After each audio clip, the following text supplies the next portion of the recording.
All right. Okay. So, guys, good afternoon. Thank you so much for coming.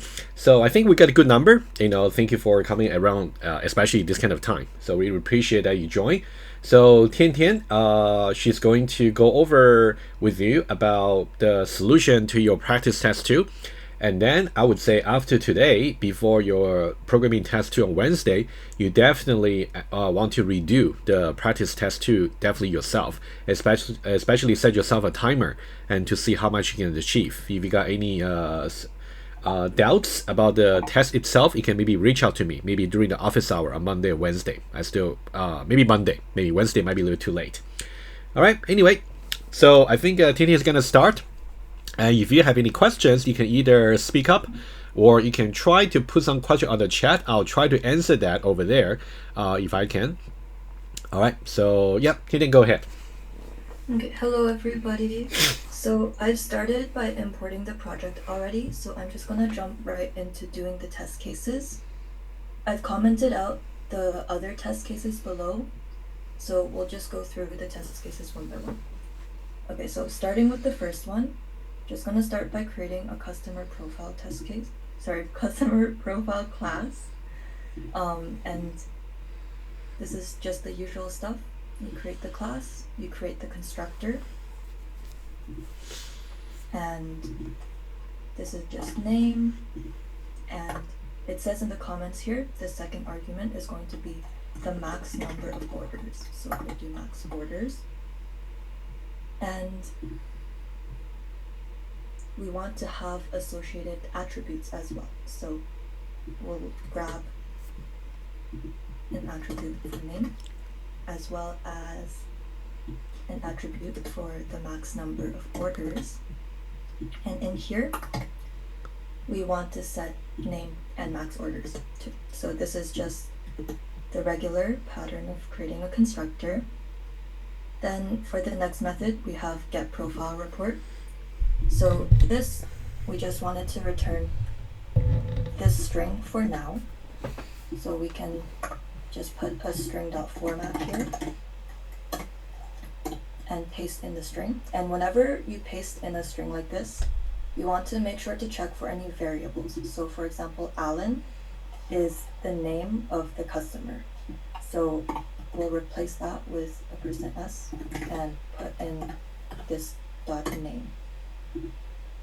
And then finally, for get status of last report, we will do the exact same thing. I am just going to, sorry, one second. I'm going to put another string.format, and then we'll do the copy paste again and look out for any variables. And this dot name. Okay, so first test case is pretty simple. It should pass right away. Now we'll move on to the next test case. So for this one's a bit longer. So we'll go through it step by step. So first, we have a method here, add order. And we see that it's wrapped in a try catch block. What this means is that we expect add order to possibly throw an exception. So it might throw an invalid product kind exception. However, in this case, we can see that underneath the catch block, we have a fail assertion, which means that we don't expect it to throw the exception for this specific method call. Now, for implementing add order, we want to make sure we specify that it throws the invalid product kind exception. And the reason why there's a compilation error here is because it doesn't specify. So if we just add throws and then the exception name. Oh, sorry. Also, the reason why there's a compilation error is because we haven't created the exception class. So make sure you do both of those things. First, create the exception class.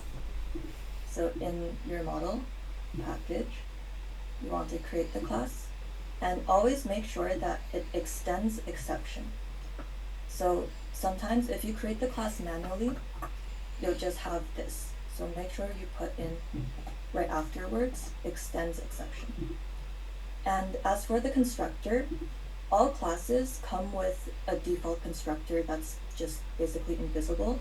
So you don't actually need to define a constructor for the exception classes. However, you can define one if you would like. So I'm just not going to do it because it's a little bit faster and saves some time. And we can just use it like this. Okay, so for invalid product behind exception, right now you don't need to worry about it because we don't expect to have it thrown for this specific case. So let's just worry about implementing the rest of the method for now. Okay, so for add order, we have some arguments here. First, if you look at the comments up here, we see that each order contains a computer product, the quantity of the product, the name of the store, and the date of the order. So that corresponds to the arguments. So we'll do product, and then this here will be quantity, this one will be store, and this one will be date. Okay, and how do we keep track of the orders in the customer profile? Basically what we can do is store this information in multiple different arrays. So I have an illustration kind of showing you what that would look like. So if we move over here,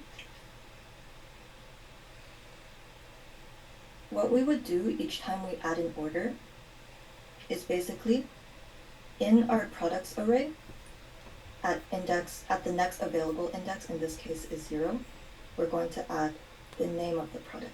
So for example, iPad or something like that.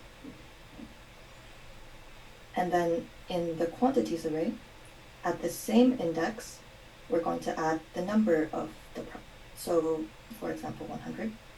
And then at stores, we would add the store, like Best Buy, and then date. In the dates array, we would add the date. So like November 7th. And so you can see that one order is going to be stored all at the same index number. And if you were to have another order, you would store it at the next available index number. So each section here would correspond to one order. So how do we actually program that? First, we're going to need some arrays. So I'm going to just copy and paste it to save some time. But basically, what we want is the products array, and then an associated counter for that array, quantities, and a counter, stores, counter, dates, counter. Okay, so then to add the order into our arrays, we need to first initialize the arrays. So let me do that. We'll initialize the arrays here. So the same thing, just a new string array, and with the max capacity of the max orders that was specified. And then in our add order method, we are going to just do the same pattern we've seen before, which is we specify the array name, and then at the index of the counter variable, we're going to assign it to the argument value, and then we increment the counter variable. So we do that for all 4 of the arrays. Okay, so far so good. This is basically the general idea, and now we can move on to the next assertion. So here we have get profile report, and we can see that the profile report needs to contain the number of orders the customer has placed, as well as a semicolon separated list of each order. So for example, based on the order we just placed up here, we list it out as 10 Apple product, iPad mini in Best Buy Richmond Hill, on the date specified. But make sure you take note here, we actually see that it specifies that it's an Apple product. And if we look at the comments, we see that there's a list of valid products. And it also says which ones are Apple products and which ones are Microsoft products. So what that means is we want to also keep track of whether or not the order that we placed was an Apple product or if it was a Microsoft product.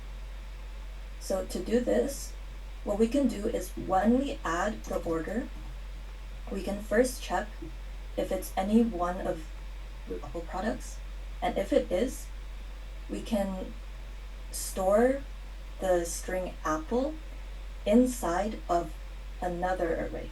So we would need to create another array to store the manufacturers and then check if it's an Apple product.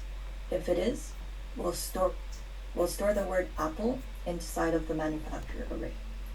However, if it's not one of the first three products, then we'll check if it's one of the last three products.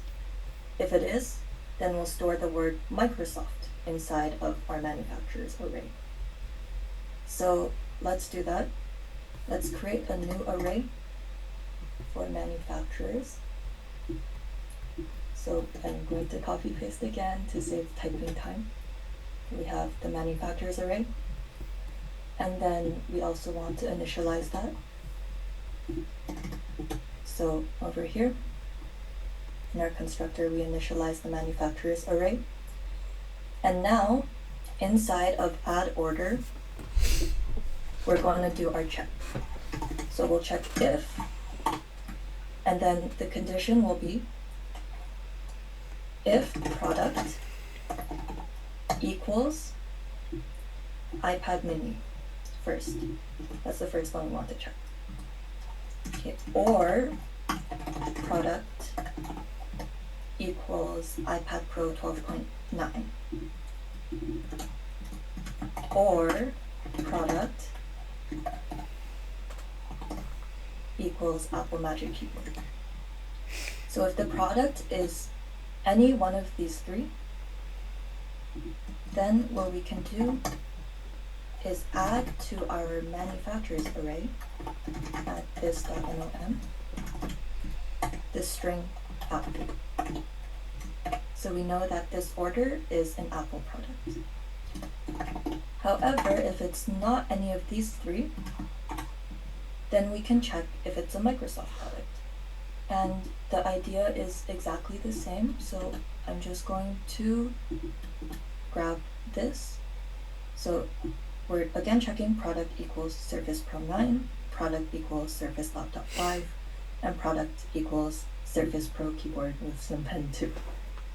So if it's any of these three, we're going to go this.manufacturers at this.nom equals Microsoft. And also make sure you increment your counter.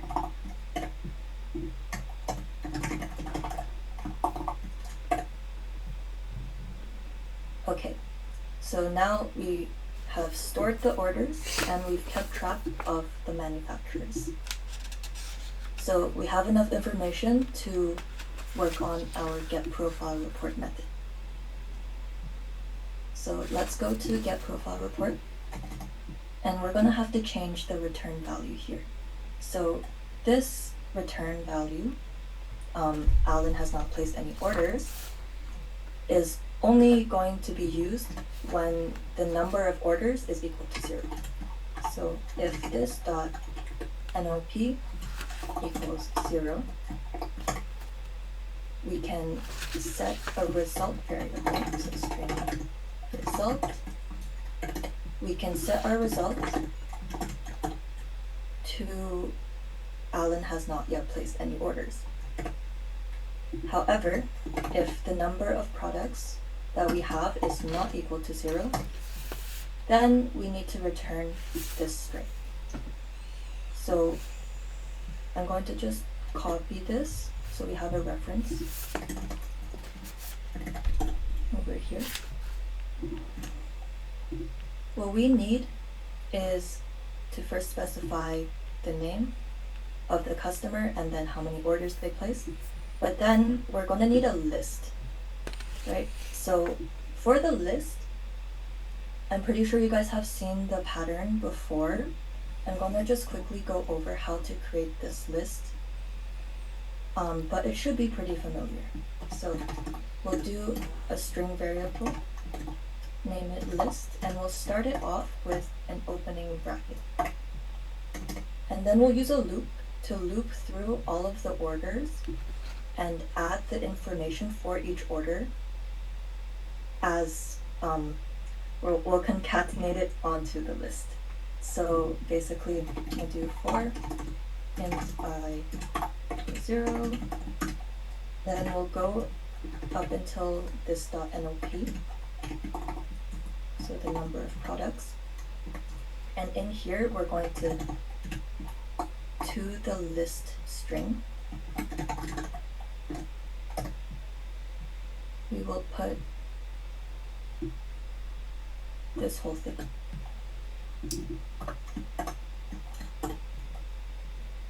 And now we have to watch out for the variables here. So 10, we'll replace it with %d. Apple will replace with %s. The product name, the store name, and the date. And then here, let me just put it on a separate line. So here we'll have this dot quantities at I, and then this dot manufacturers at I, this dot products at I, and so on. This dot stores, and finally the dates. Okay, now once we go through all of the orders, we're going to end our list. So we'll end it with a closing bracket. Now, one more thing we need to add to our list is that over here it says it's semicolon separated. So in between each entry for the orders, in between each one we're going to add a semicolon if I is less than this dot NOP minus 1. So list plus equal semicolon. Okay. Now we have the list. We need to do one more thing, which is to put it all together. So for the result, we need to add the customer name plus the number of orders. So let's grab this. It's going to be a string.format again. And then in here, we'll replace this by the customer name. So this will be this dot name. And then 1 here is going to be replaced by the number of orders. So we can just use one of the counter variables. I'll use NOP. And finally, this whole list over here can be replaced by our list variable. And then we return result. Okay, so that's the get profile report method. Now, if we run this test case, it should pass. Okay, there we go. Let's move on to the next one now.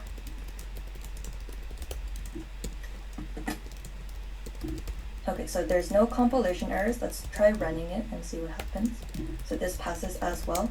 During the actual test, if you just run a test case and it passes, I would still suggest to read the comments, just in case if there's anything you're missing.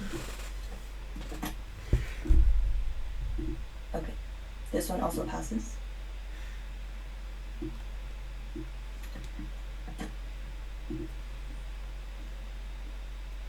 Now this one, let's try. So this one fails, and the reason is because, you see, it isn't throwing the exception that we expect. So for this test, if we see there's a fail assertion right after the method call, and there's no fail assertion inside of the catch clause. So what that means is that we expect add order to actually throw an exception. So let's figure out why it's supposed to throw an exception. It says here that an attempt to add an order of some invalid product is going to throw the exception. So we are going to go back to our add order method, and we're going to somehow put in, if the product is invalid, then we want to throw the exception. Now notice how we already checked all of the valid products, right? So we already checked the Apple products and the Microsoft products, and these are the only valid products. That means if it's not one of these and it's not one of these, then it must be invalid. So in our else statement, we can write throw new invalid product kind exception.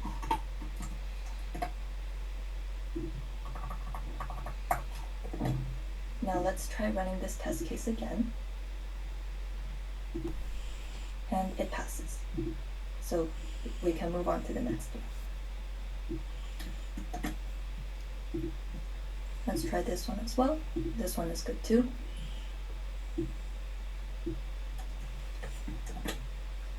Finally, the last one here. This one failed as well. So let's see where it's failing. So here we see that we're expecting true for object 1 equals object 2, but it's returning false. So that means we have to override equals method, the default equals method in the object class, and create our own equals method for our customer profile class. So for the method header, we need to make sure that it's the same as the equals method for the object class. So what you want to write for the equals method every time is public boolean equals, and then for the parameter it's going to be object, and then obj. And we need to return some boolean value. I'm going to return false just to start, and we'll change it later. Okay, so for the equals method, you guys have probably learned in class already the first 2 or 3 stages. So basically, first you want to check if our context object is equal to the other object, and if it is, then we're going to return true because they're the same object. And then we're going to check if the other object is null. So if it's null, we're going to return false. And if it's not null, then we're going to check if the class or the dynamic type of the context object is not equal to the dynamic type of the other object. So if they're not equal, then it's also going to return false. However, if the dynamic types are equal, then we'll move on to the next phase. And here, the first thing we want to do is cast our obj into a customer profile object. So we're going to write customer profile, we'll call it other, and we'll cast it. So customer profile, and then obj.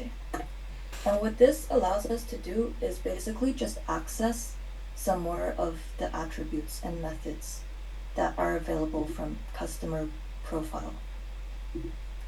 So for example, if we try doing obj dot, we can see we only get the methods that are available in the object class.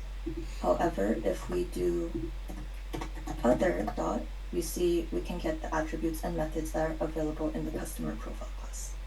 So that's why casting is useful in this case.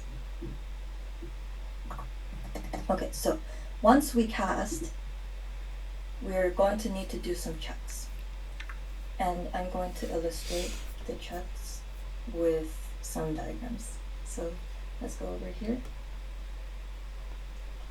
So for the equals method, first, we want to create a Boolean variable and set it to false. Then we're going to check if the context object's name is equal to the other object's name, and if the number of products stored in the context object is equal to the number of products stored in the other object. If those two things are equal, then we are going to set the equal variable to true, and this is going to be used for the next step. However, if these are not equal, then we're just going to return immediately, and that means we're returning false. Okay, so going back, say that these are all equal. We set equal to true, and now what we're going to do is we're going to check individually each element in the arrays. So we're going to check the corresponding elements in the arrays of each object. So this object versus the other object. And if each one is equal for the same index number, then we're going to set equal to true. And that means in case there's another order, we can continue checking the next one and so on. However, if any one of them is false, so let's say like this is a triangle, we find that one of them doesn't match, then equal gets set to false, and we return immediately, and we return false. So let's try implementing that.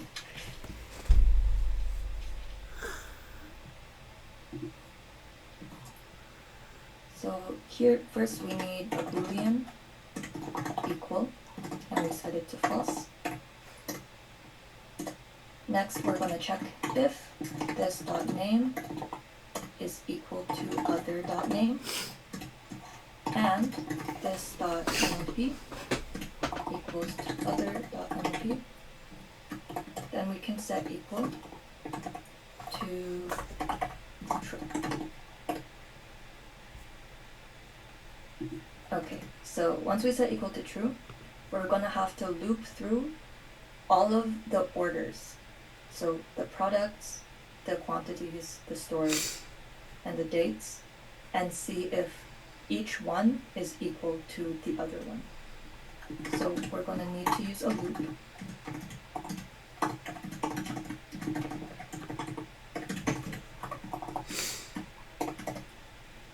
And in here, we're going to check if this dot products at I is equal to other dot products at I,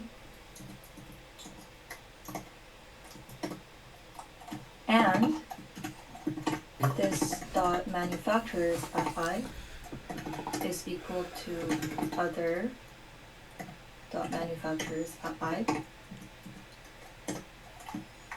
and this dot quantities, and so on. So for quantities though, just make a note that we need to use the equal sign, just because quantities is an int, which is primitive. So we need to use equal, but the other ones we want to use the equal method. Okay, for the rest of them, I'm just going to copy and paste because this will take too long.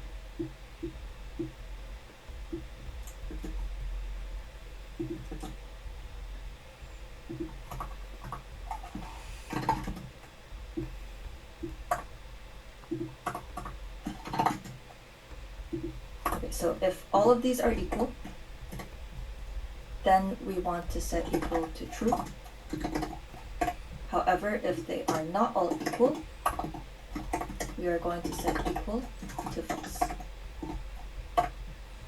And we want to immediately break from the for loop when equal gets set to false. So in our condition, we also want to pick equal. So equal and I is less than this dot NOP. So basically what this does is when equal is true, then we'll continue repeating the loop. However, when equal is false, we immediately break from the loop and we're able to return. So when we break from the loop, we end up going to this part. Okay, so for the return value, we want to do equal. So we return the value of the variable equal. So this works. However, if you notice, the if statement, the condition is actually going to give us a Boolean value. So what we can do is, instead of saying if this condition and set equal to true, we can just immediately set equal to the condition itself. So equal equals the condition. And what this does is, if the condition is true, then equal is true. However, if the condition is false, then equal gets set to false. So now this should work. Okay, nice. So that passes. And now we can move on to the rest of the test cases. Sorry, Okay, Tintin, so just to for interrupt this- you very quickly. Yeah, so for this equals method that Tintin just discussed, so if you want to see more example, you can feel free to go back to our object equality lecture. So I think for last Wednesday and Thursday lecture, we kind of spoke about you can define the equals method for person and person collector. So maybe take a look at the slides. I think you will see something similar, and you will be able to see more examples for this kind of equals method definition. Okay, go ahead. Okay, so moving on to the next test case, we have a new class, retail store. Let me just uncomment these. So let's create the new class. Oh, I don't know why it's not working. Okay, retail store. And the constructor is just the usual constructor again. We give the store a name. Let me just copy and paste the attributes to save some typing time.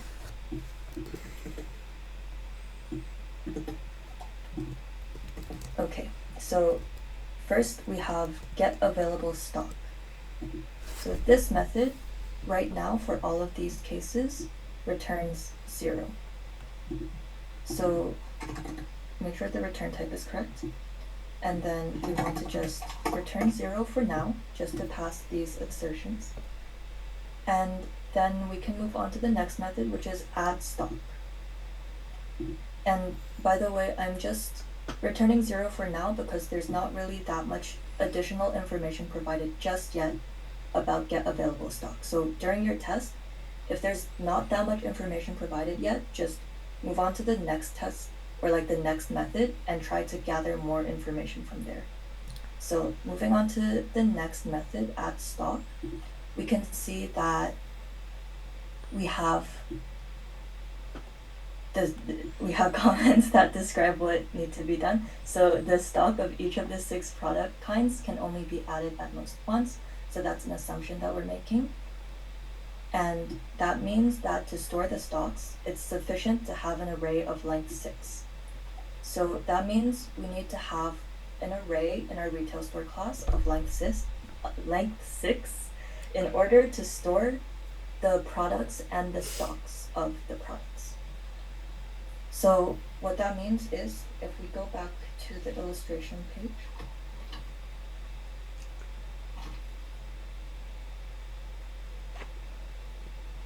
what we need is 2 arrays again.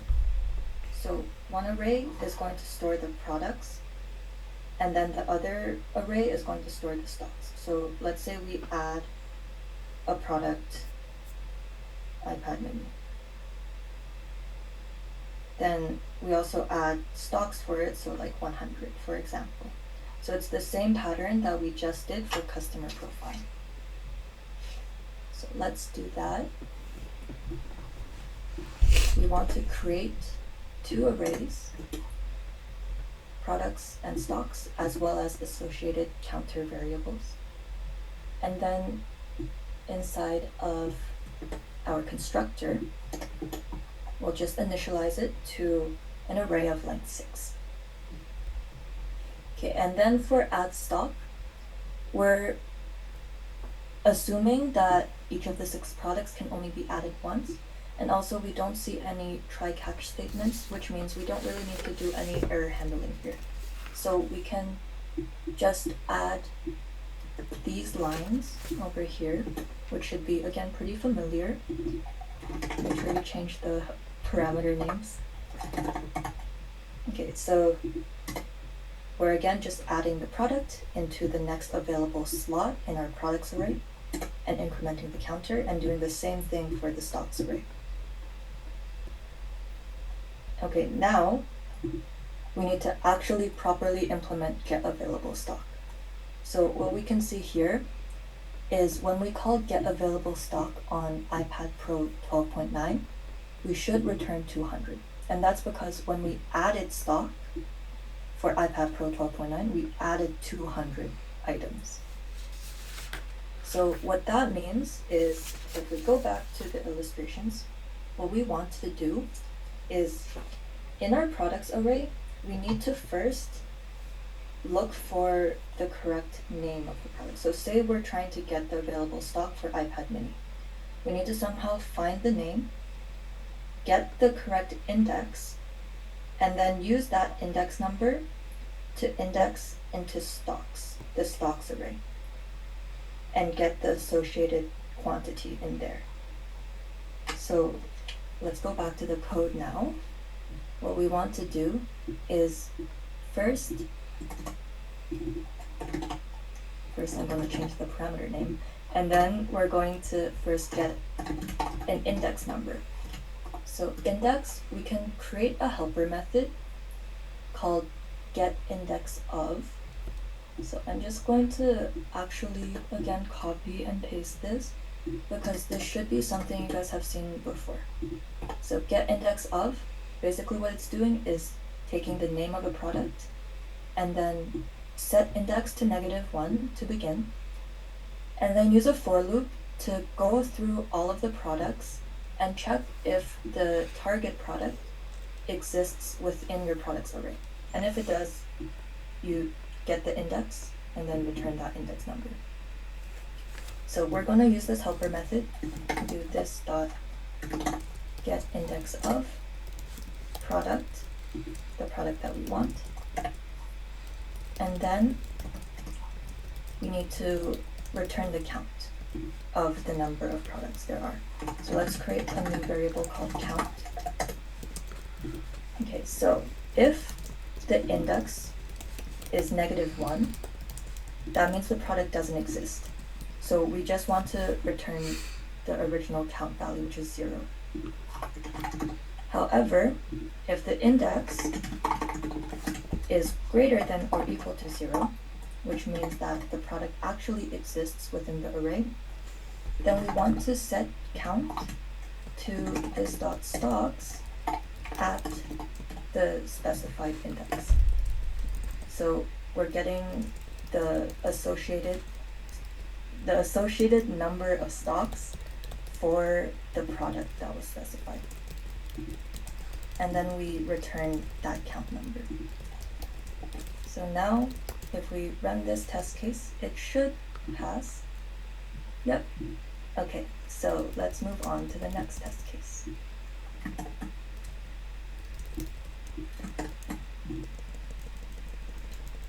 So for this one, we have a new method again, submit order. For customer profile, let's just name a customer. And then the next argument should be a product name. So product. And then the next one is the quantity. And then the last one is the date. So we'll do quantity here. If I can spell quantity. And then date. Okay, so basically what this method does is if the submission succeeds, then the stocks should be reduced. So basically, we're gonna first check for the product, and if the product exists and there's enough stock of that product, then we're going to subtract quantity from the number of total stocks. So how do we do that? We want to first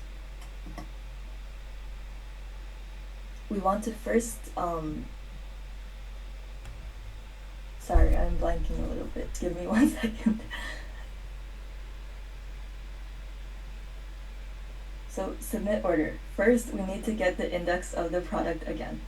So we need to get the index of the product, and then we need to use that index number to subtract from the corresponding stocks. So what that means is index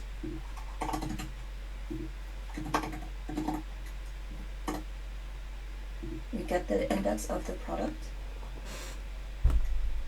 and then if the index is greater than or equal to 0, then we want to do this dot stocks at the index minus equal quantity.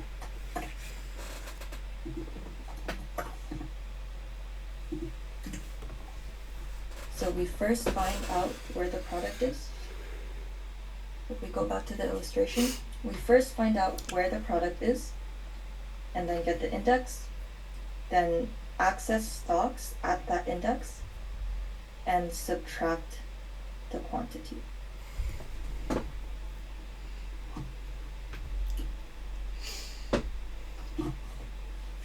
So now, let's try running this. Oh, one more thing. We have the exception. We need to create the exception as well.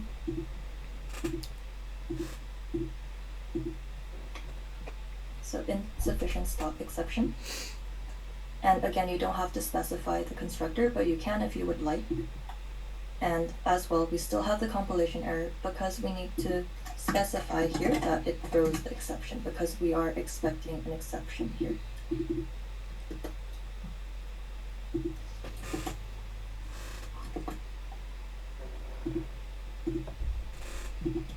Okay.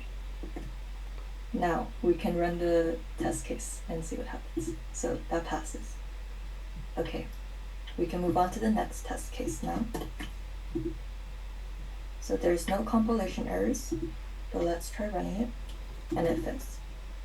So it's failing over here. It looks like from the customer profile, we need to get the status of the last order, and it needs to be updated accordingly based on the submit order method. So that means we need to somehow set the status in the customer profile object. And the easiest way to do that is if we actually just create another variable for the status. So we'll do a string status.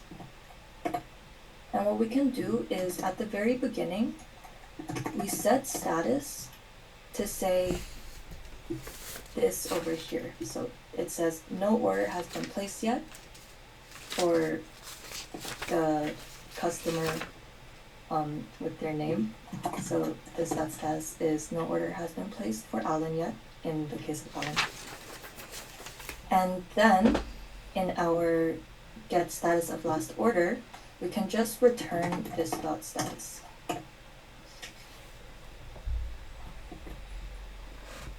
Okay, so now we have a status variable. We need to be able to update it as well. So let's create a setter for it. So we'll do void set status. So this is just a regular typical setter. We'll do this dot status equal to status. And then in our retail store submit order method, we can now update the status. So going from customer dot set status, and we can set the status to be what is specified over here. So we'll do another string.format.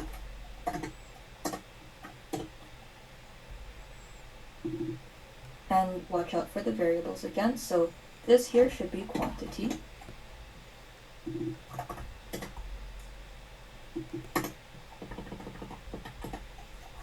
So the quantity that was requested from the order. And then this is the product name.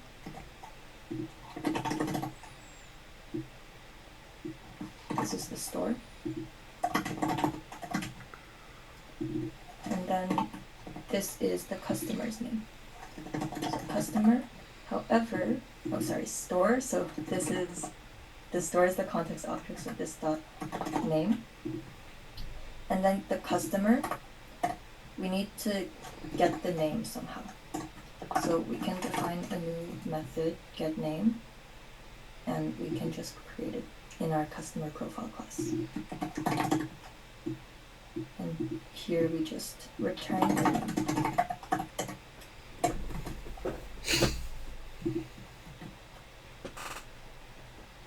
Okay, now let's try running this, and we pass.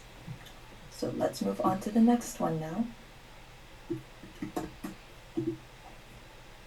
Let's run this, and we fail again. So let's look at where we're failing. So here, it looks like we're expecting an exception to be thrown.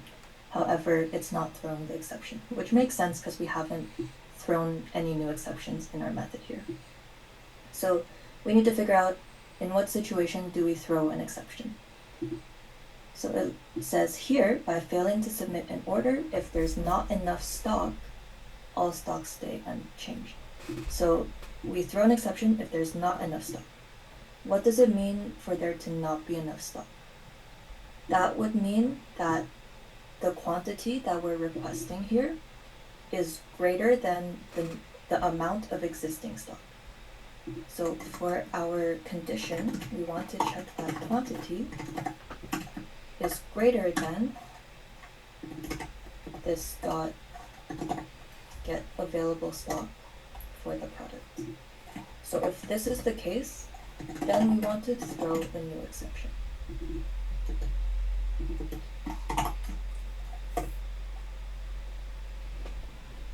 Okay, so if we don't have enough stock and the quantity we want is more than the amount we actually have, we throw the exception. Otherwise, we just do what we did before and the order succeeds. So let's try running now. And it passes. So let's do the next one. Okay, so no compilation errors again, let's just try running it. And this also succeeds. So let's do the next one too.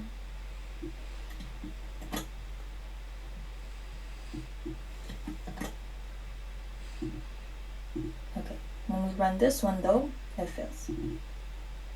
So it's failing over here. It looks like when an order fails, so when it throws an exception, we want to update the status to say that the order failed.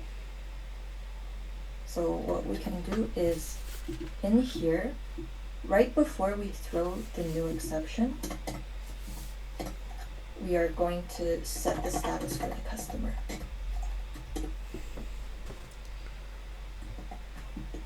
Use the string.dot format. Don't forget the string.dot format. Okay, so last order of, and then the quantity here, this is actually the exact same format as this over here, but instead of succeeded, it just says failed. So I'm just going to copy this part and also copy this part.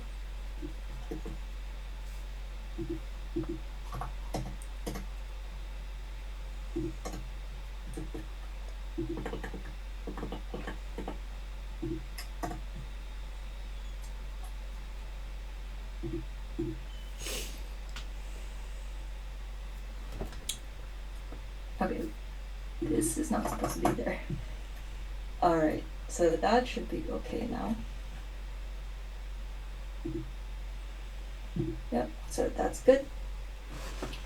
So just a note, we want to update the status before we throw the exception, because when we throw an exception, the execution of the method basically terminates. So if we throw the exception first and then have this afterwards, we're never going to actually set the status. So we want to make sure it's before we throw the exception. Okay, so moving on to the next method. This is a new class now, store manager. Let's create the new class.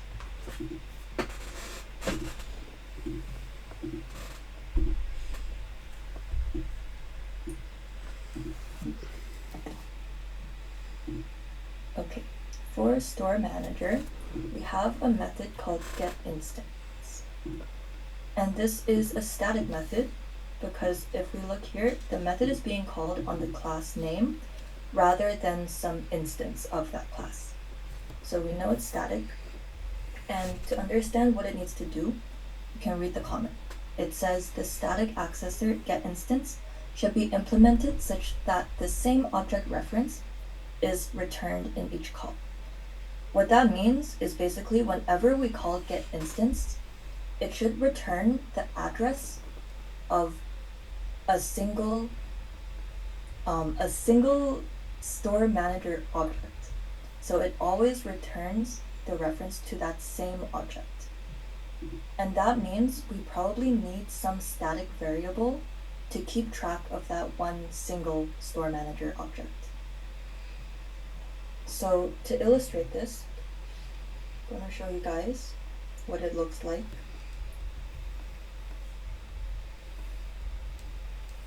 Give me 1 second, let me just switch over. Okay, so for store manager, ignore this stuff for now, we'll get to there. For store manager, we want to have a static variable that stores or basically keeps track of a reference to the store manager. Now, at the very beginning, there's not going to be any object instances created yet. So it's just going to point to none. However, when we call getInstance, we want to first check if the manager is null. And if it is null, we'll create a new store manager object. So we'll create a new store manager object here, and then assign it to the manager variable. So this will no longer be null, and instead it will point to this new store manager object. And then it'll return manager, which is going to be the address of this one store manager object. Now, let's say the manager isn't null. When we call getInstance, what's going to happen is we check if it's null. It's not null, so we don't create a new store manager. We just return the existing store manager. So we keep returning the same reference to this store manager. So let's try to code that, and keep in mind the two things we need. Store manager needs to somehow store / keep track of a reference to a store manager object. And also we need to be able to create store manager instances as well. So when we're coding this, first we need the variable. So private static, make sure it's static, store manager. I'll name it manager, and we set it to null at first. And the reason why we need it to be static is because we're using it within this static method here. So if it's non-static, then it's going to end up having a compilation error. So we need to make sure store manager is static. And then we also need a constructor. So we'll make this constructor private, just so only our class can use it. And for the constructor, basically, right now, we don't really know what we need for the store manager just yet, so we'll leave it blank, but we'll come back to it in a little bit. So now we can actually write the getInstance method. So if you remember the steps from before, we're going to first check if manager is null.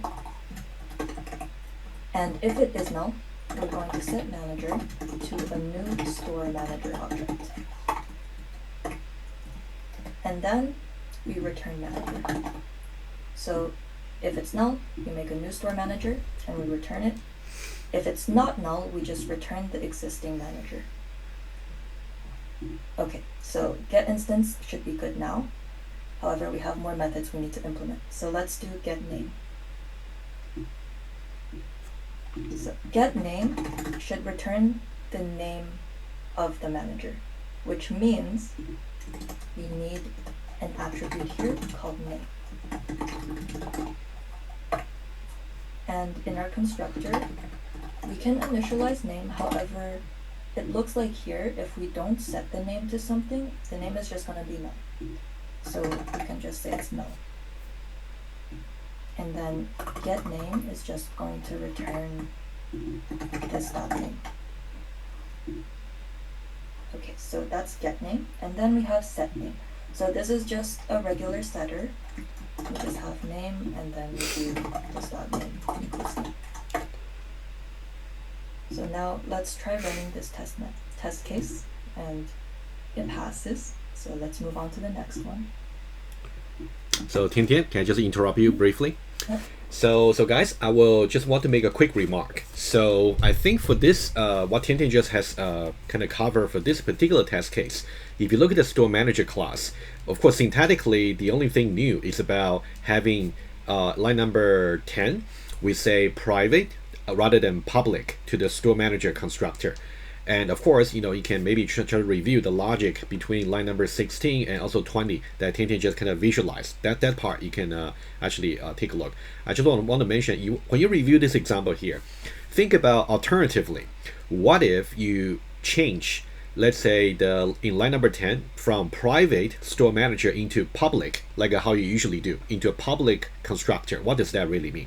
So that would mean outside this store manager class, let's say in the JUnit test class, or maybe in retail store, maybe in a customer profile, you will be able to create new store manager instances or objects by using that constructor because that's public.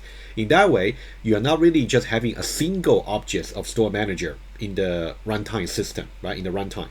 So having this private modifier over here is very important. So that kind of restrict the constructor to be only callable within the store manager class. So in this particular way, we can control that very nicely. So the only place we try to use the store manager constructor is in line number 17. So that's the only one, right?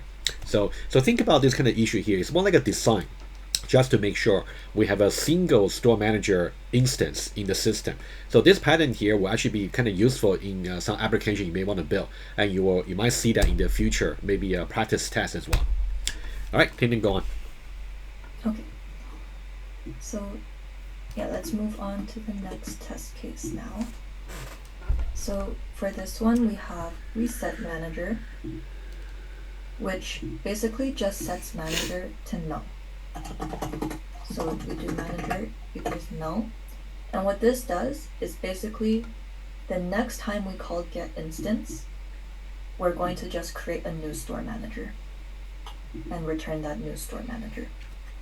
So that's reset manager. And now we can move on to set manager.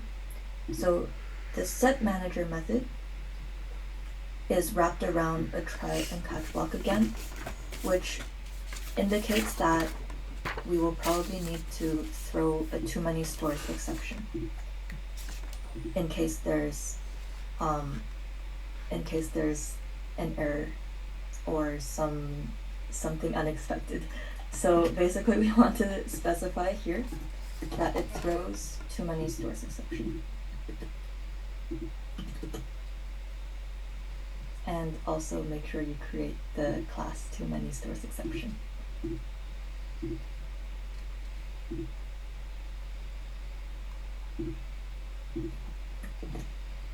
Okay, so for set manager, we have a comment explaining what it does.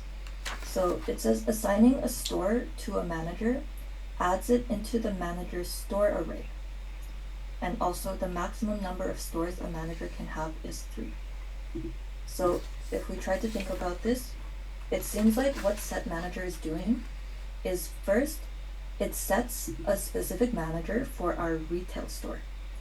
And then for that same manager, in the store manager, we need to have some array that keeps track of the number of stores that the manager manages. So that means we need to create some new attributes. First, we need a private store manager, and we'll call it manager. And at the beginning, we can just have the manager set to null. And then when we call set manager, that's when we can set the manager to the specified manager in the argument. So that sets the manager. However, we also need to set the retail store as one of the stores in the store manager object. So we need to have a retail store array.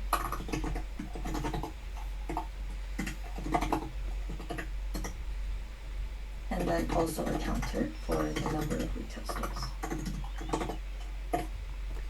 And one more thing we need to have is we need to keep track of the fact that the maximum number of stores is 3. So we'll do a constant, so max stores is 3. Okay, so now in our constructor, we can do this stores equals new retail store array, and the maximum number is going to be max stores. And then we have this NOS equals 0 to begin with. Okay, so we have that. However, going back to our set manager method, we need to somehow be able to set the stores from within this method, which means we need to create public getters and setters for our store manager class. So what we can do is actually create a getter for the stores array that just returns the address of the array. So let me copy paste, because this is just a typical getter. We're just returning the address of the stores array, and this way we can modify it directly. We can also create setters and getters for the number of stores variable. So NOS can create a getter as well as a setter. And this way we can access the number of stores from within the retail store class. So here we'll do this, sorry, not this, we'll do manager dot get stores, and then for their stores array, at the index manager dot get NOS, so at the number of stores index value, we're going to set the store to our context object. And then we want to increment NOS. So what we can do is do manager dot set NOS, and we'll set it to the current NOS value plus 1.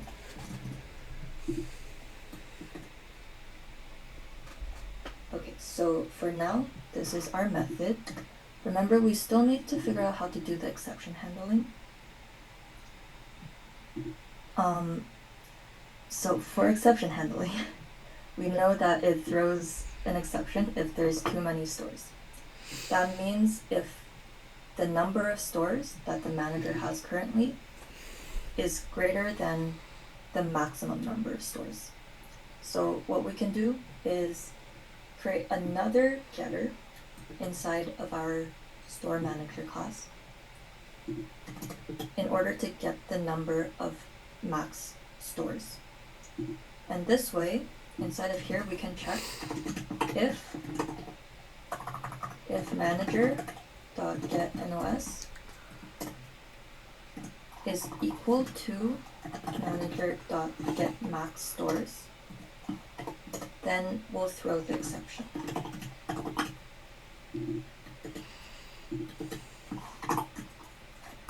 And the logic behind this is if the manager already has 3 stores, then setting another store or adding another store into the array is going to cause an exception.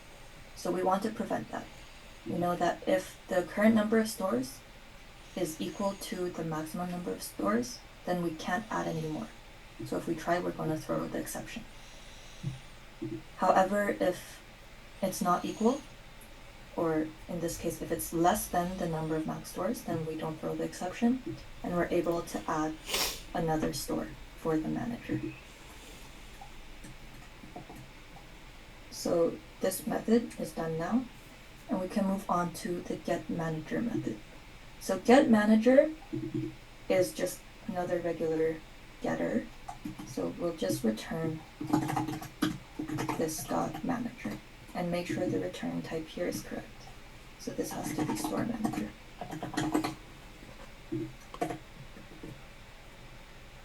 Okay, let's try running this, and we're good. So this is done now, and now we're on to the last test case. So for this test case, we only have the method find products in other stores. So for this method, it says return an array containing the names of stores that have the desired product in stock, and the array should exclude the store object that the method is called upon. If no other store has the product, return an empty array. So basically, we can visualize this over here. So this is just illustrating the current context of this test case. So after all of this code is executed, we'll have this situation over here. So what we want to do is we start off at a retail store object. So the context object, if you look here, is a retail store, obj1. So we start with a retail store, and from this retail store, we want to somehow get access to all the other retail stores. So to do that, this is similar to the programming test 1, or at least the practice test for programming test 1, where we want to access it through some other object. So we're going to go through the manager here. Going to go to the store manager, and then we're going to check its stores array. And then for each element in its stores array, we're going to check if the product exists. So for the first one, I'm going to try to find the product. However, we also have to keep in mind we can't add stores that we can't add the store if it's the context object. So we can't add object 1. But we have to check, does it have the product, and also is it the context object? If it's the context object, then we ignore it. Then we check the next one, does it have the product? Is it the context object? If it's not the context object, then we can add it into our array. And then we check the next one. Does it have the product? Is it the context object? Again, we can add it into our array because it's not the context object, and we also have the product. So to visualize that more linearly, what we'll do is here, so we start with a retail store, but from the retail store we go to the store manager, and then from the store manager we go to the stores, and then we want to use a loop to loop through each of the retail stores and check each one individually. So we're going to check the first one, does it have the product that we're looking for? And also, is it the context object? If it's not the context object and it has the product, then we'll add it to the array. So let's try coding that out.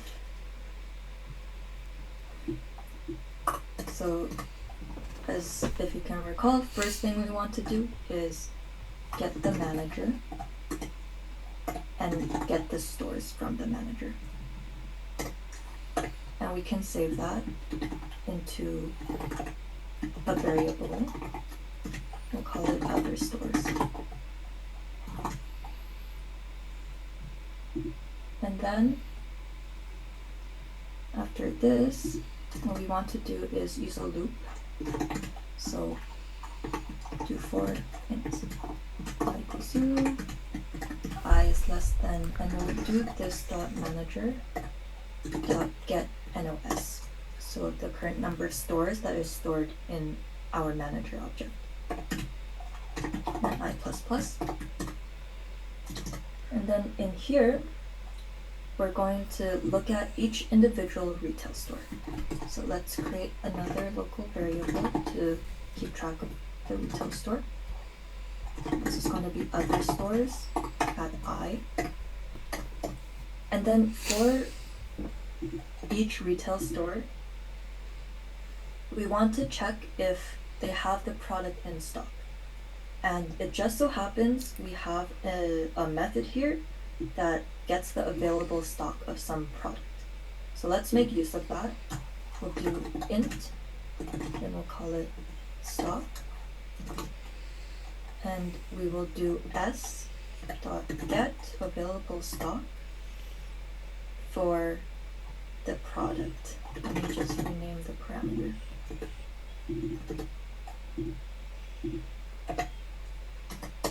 And now we can check if the stock is greater than 0, and also if S is not the context object, then we can add it to our array to be returned.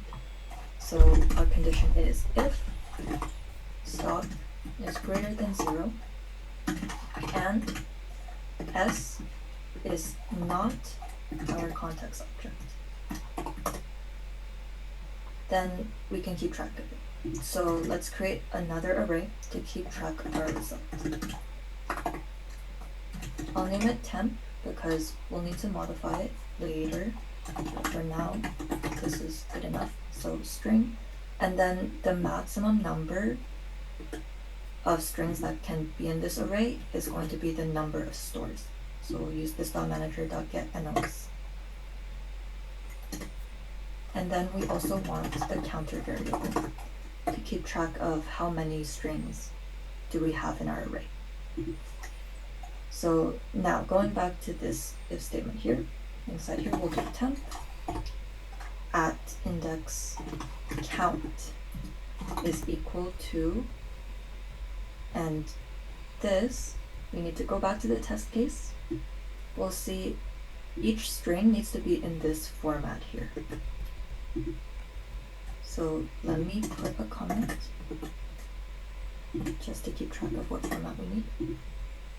So it needs to say the store name plus the number of stock there is. So let's do a string.format and then replace this here by s.name, and then replace this over here by the stock. So that's the amount of available stock. And now finally, we increment count. Okay, so this now should keep track of all of the stores that have the product that we specified. However, once this loop terminates, our temp array might still have empty slots, which means we need to create a new array for the result to get rid of those possible empty slots. So the result is going to be a new string array, and the length now is going to be count. And then for the loop that goes through it, you guys should have already seen this before, so I'm just going to copy and paste it again. So this is basically just setting result at I equal to temp at I. So it's just copying that temporary array into the result array, but making sure to only go up until the actual number of elements and not include any of the null spots. Okay, now hopefully this test case passes. And we're good. So that's basically it for programming practice test 2.